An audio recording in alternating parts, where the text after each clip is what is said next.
reporting.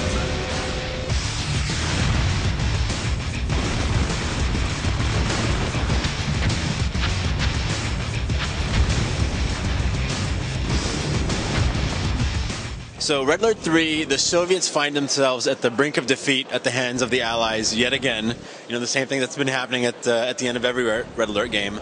But this time they have a secret trick up their sleeve. They have one of their own time machines, and they decide to go back in time and take out the one person responsible for their constant defeat at the hand of the Allies, and that's none other than Mr. Albert Einstein himself.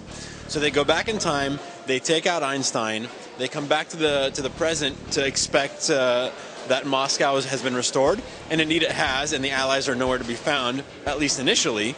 Come to find out that even though they went back in time successfully, the present has changed, but not the way they liked it.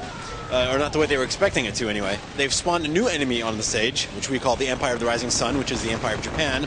And the Allies, while weakened, they haven't gone anywhere. So now instead of having one enemy, they have two, so they've made the situation a lot worse for themselves than had they not traveled back in time at all. Can you tell us anything about the new faction, the Empire of the Rising Sun?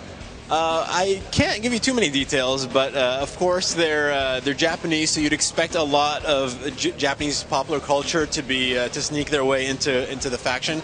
So there'll be a lot of transforming units. There'll be a lot of anime influence. There'll be a lot of influence from Japanese soldiers during World War II.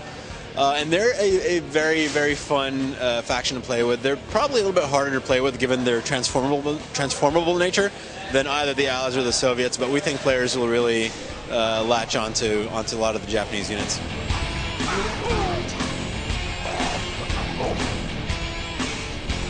The resource system we're trying to keep a lot simpler than in previous games. There'll be one primary resource in Red Alert 3.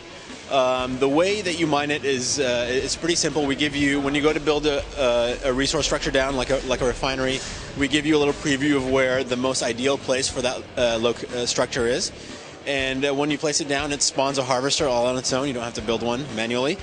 And then the most efficient method is one harvester per resource node. Resources aren't strewn about the field.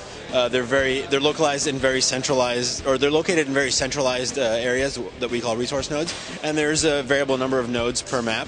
And if you place a refinery in front of each node, that is pretty much your economy model right there, taking care of itself for you.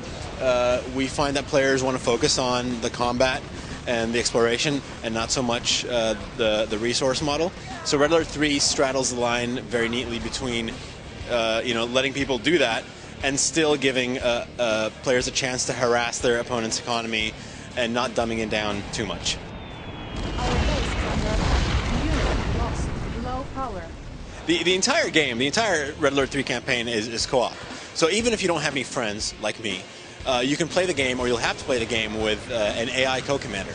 And each faction has has up to 3 co-commanders that they can choose from.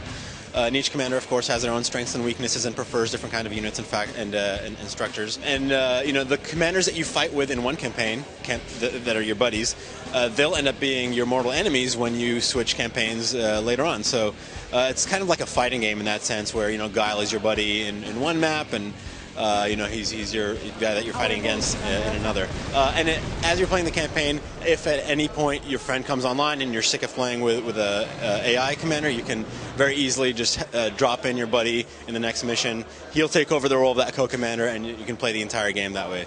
Red Alert 3 is a game where we're trying to finally do Navy right. And a lot of RTS games have done Navy.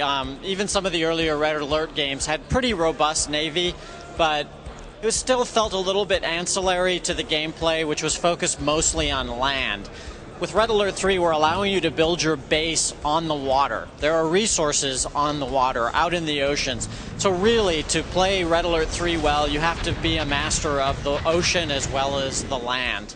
There are a lot of amphibious units, a lot of ships, and you put it all together and you get a whole new depth of strategy. The differences between Red Alert games and CNC games are pretty vast, and especially between this one, RA3, and our last game, Command & Conquer 3. Just looking at the fiction and the tone, Red Alert 3 is much more lively. It's much more silly. We've got time travel and bears and units that shoot out of cannons and parachute down onto enemies. Whereas Command and Conquer, at least the Tiberium universe, is kind of serious. You've got Nod, which is this religious organization, and you've got this resource, Tiberium, that's infesting the world and kind of making it a very nasty place to be. And even the units themselves, the unit designs, are lean much heavily towards sci-fi and serious sci-fi than Red Alert. So Red Alert is bright, colorful game, very fun.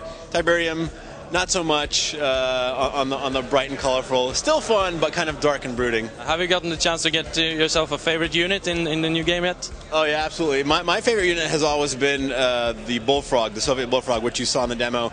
It's very reminiscent of the Soviet flak track from Red Alert 2. But it has this big circus cannon on the back that can shoot any infantry that you have garrisoned in it, like bears, like Tesla troopers. So it's very silly, and it's really true to what Red Alert is all about. So yeah, Bullfrog is by far my favorite unit so far.